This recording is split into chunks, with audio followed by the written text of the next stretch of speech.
In this lesson, you will learn about the built-in iterator function called iter.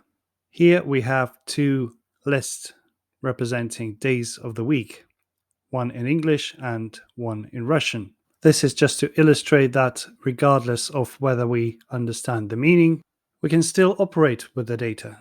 And down below, we use iter function to create an iterable object out of the first sequence, days.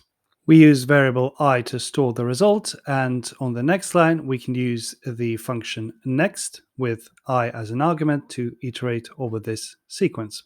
And if we'll run the code, we'll see first 4 days of the week, so first 4 elements of the list or the sequence days.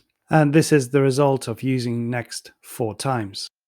And bearing in mind that we can use for loops to iterate over lists, and using iter in this case might feel like an overkill, but where it really shines is where we work with other functions.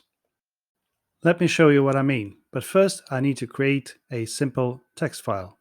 And I will populate this text file with a series of almost identical statements. This is a number, and then I will just increment the number, so 1 to 7. So this is something we're going to be working with, and in particular, we'll create an iterator to process each line of this file separately. And by processing them separately, I mean that we can perceive this file not as like a blob of text, but we can iterate over each line in this file. And of course, we'll need a little helper function, so we're going to use the open function to open this file. So test file txt, and here I need to specify the mode, which is read, and the variable is going to be called fp, file pointer. And here we'll say for line in iter, and inside of this function I'll use the file pointer read line to generate each value.